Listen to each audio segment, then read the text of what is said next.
Bonjour, bienvenue, ravi de vous retrouver pour cette nouvelle émission en compagnie, comme chaque semaine, de mes deux acolytes. J'ai nommé Jean-Eudes Tesson, bonjour, chef d'entreprise, Joseph Touvenel, bonjour. Bonjour. Vice-président de la CFTC. Alors, qui n'a pas rêvé de pouvoir, sur son lieu de travail, avoir tout un ensemble de services qui lui faciliteraient la vie, cordonnerie, pressing, babysitting, soutien scolaire, tout ça serait pris en charge à sa place. Eh bien, ce type de service existe, ça s'appelle la conciergerie, d'abord réservée aux grandes entreprises. Elle a essaimé cette conciergerie dans certaines PME. Elle a pour objectif de faciliter la vie des salariés au quotidien, de leur permettre de dégager du temps, mais certains dénoncent une forme d'infantilisation du salarié dans cette conciergerie. Votre avis, Jean-Eudes, d'abord, est-ce que vous utiliseriez ou vous utilisez peut-être ce type de service ? Non, parce que je crois qu'on peut faire beaucoup mieux.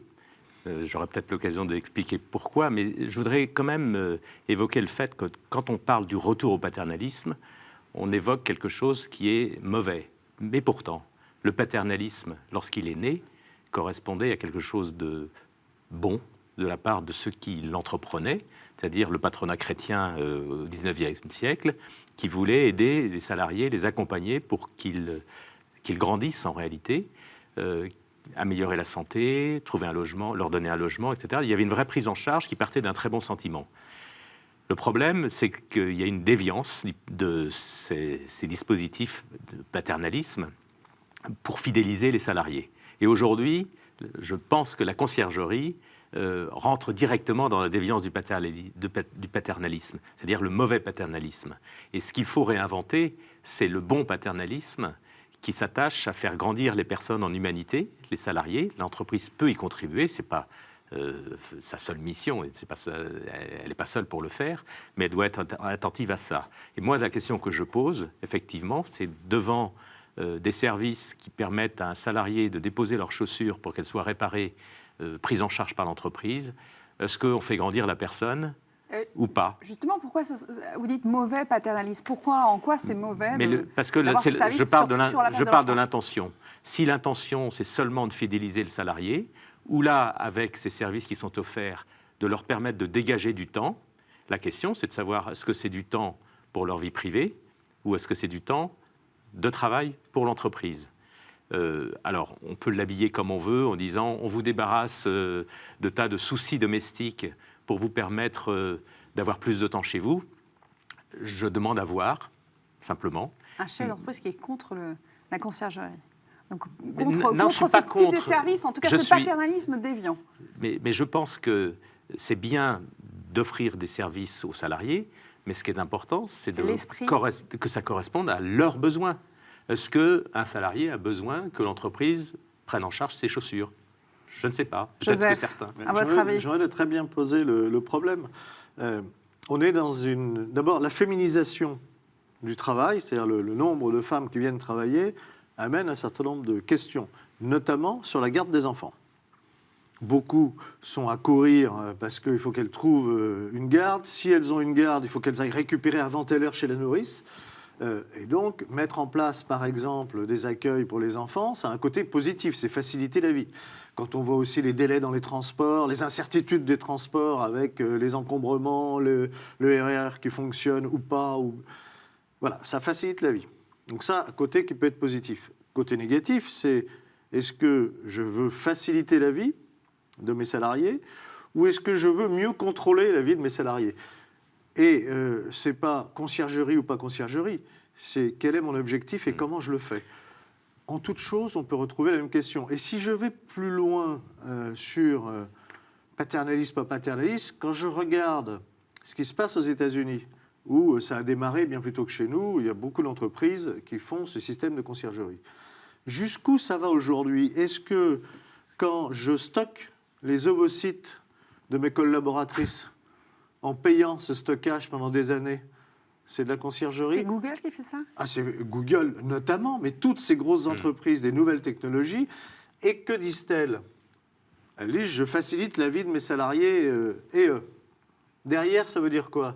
Ça veut dire, écoutez, mesdames, vous n'allez pas nous emmerder. Avec votre horloge biologique. Voilà. Vous voulez des enfants et faire carrière professionnelle ? Alors, on vous stocke vos ovocytes, on le paye.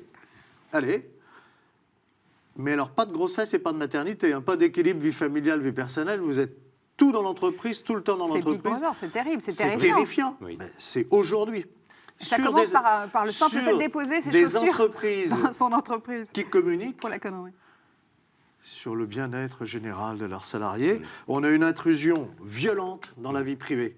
Et donc, tout est un problème d'équilibre, d'objectif. Est-ce que je recherche... Alors, quand je recherche le bien-être de mes salariés, comme l'a dit Jean-Eudes, ça ne veut pas dire non plus que c'est inutile pour l'entreprise. C'est les salariés qui sont mieux dans leur peau, qui ont plus de facilité par rapport à des problèmes de la vie quotidienne, ils vont aussi être plus performants.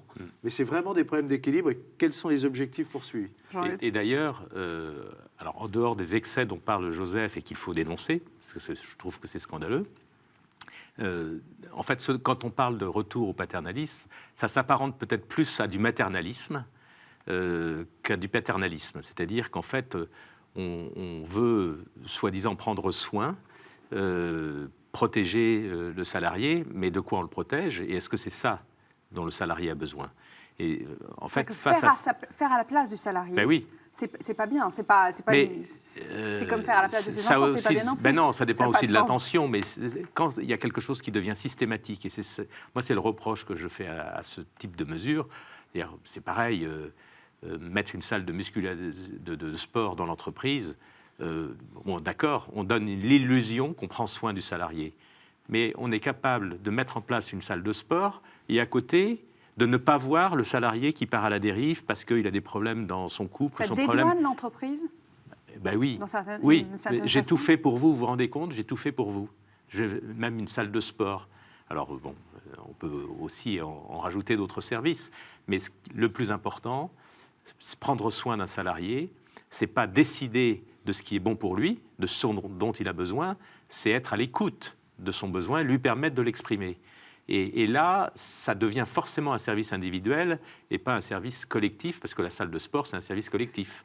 Par contre, si un salarié a besoin à un moment d'être accompagné par un coach ou un thérapeute, sans pour autant rentrer dans la thérapie, l'employeur peut lui dire... C'est une bonne forme de paternalisme, selon vous. En Ben, tout cas, cette il me attention à semble. l'autre... Mais c'est de lui permettre de donner le meilleur de lui-même. Il y avait une autre question qu'on peut soulever, c'est que cette forme de conciergerie qui est arrivée en France dans les années 2000 a concerné au tout début, je le disais, les grandes entreprises et une forme d'élite aussi. En fait, aujourd'hui, même pour les PME, ça reste réservé au cas, ça reste réservé à une certaine catégorie des salariés. C'est plus facile à mettre en place dans une très grosse entreprise que dans une petite. Après, s'il y a des points qui sont utiles, on peut très bien penser que ça peut être organisé au niveau de territoire, au niveau d'un ensemble de PME qui se fédèrent pour accompagner les salariés avec un certain nombre de services. Et ça peut être utile.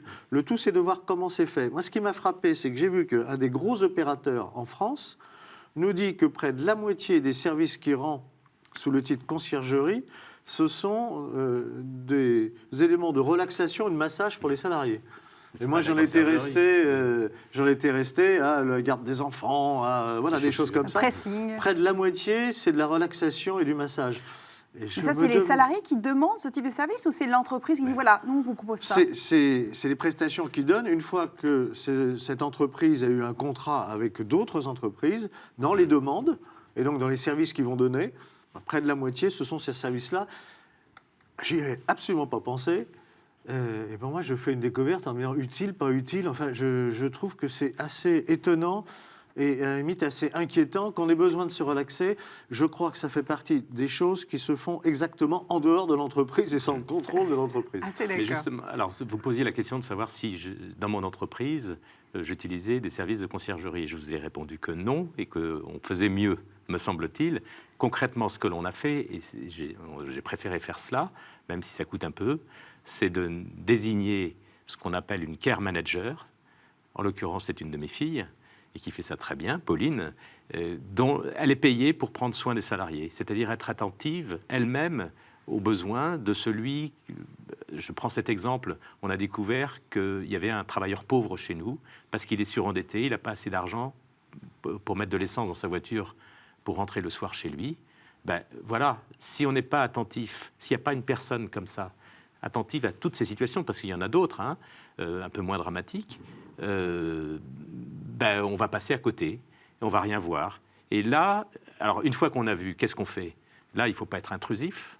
Il faut laisser à la personne sa liberté. En l'occurrence, ce salarié, on lui a proposé de l'accompagner. Il a refusé parce qu'il voulait se débrouiller tout seul. Mais néanmoins, l'entreprise a répondu, enfin, elle a été présente, a offert quelque chose, lui a proposé quelque chose. Et moi, je crois beaucoup plus à ce type de service qu'à des services de conciergerie, parce que c'est plus tourné vers la personne, vers l'humain, et l'humain en tant qu'individu, être unique. Voilà. Donc, j'essaye de militer pour développer ce type de service. Et puis, ça ne doit pas exonérer l'entreprise d'un certain nombre de responsabilités, du type, si j'ai des parents, et généralement une mère de famille, qui à un moment donné veut s'arrêter pour son congé maternité, pour un congé parental, comment j'organise l'entreprise, et ensuite comment j'organise son retour, plutôt que de lui dire, vous revenez, je vous mets dehors, ou votre poste a disparu, de toute façon. Il ne faut pas que ça exonère l'entreprise. Bon, mais de toute façon, vous pourrez amener votre gamin dans la page d'entreprise, et puis alors, vous avez, hop, terminé maintenant. Ben non. L'entreprise, c'est d'abord une communauté humaine. Et dans la communauté humaine, ben, dans notre vie, elle n'est pas que quelque chose. Pendant toute ma vie, je fais la même chose. Donc, comment tout ça? Et il y a un certain nombre d'entreprises, il ne faut pas se leurrer, qui vont utiliser ces services pour dire aux salariés, alors maintenant, vous n'avez plus rien à dire et vous n'allez pas nous ennuyer avec votre vie personnelle, familiale, voire même spirituelle, des choses inconcevables. Vous êtes là pour produire. Donc, pour vous, c'est plutôt quelque chose à éviter absolument, ou en tout cas à utiliser de façon plus intelligente. Oui, et toujours en sachant pourquoi on le fait, quel est l'objectif. Et puis peut-être que finalement, on demande aux salariés leur avis.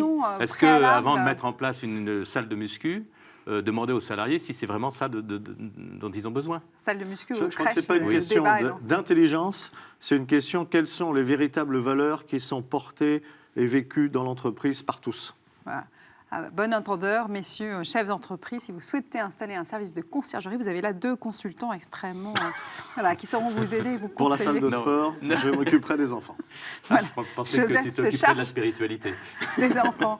Merci à tous les 2, messieurs. Merci à vous. Vous pouvez évidemment retrouver cette émission, comme chaque semaine, sur le site kto-tv.com. À la semaine prochaine.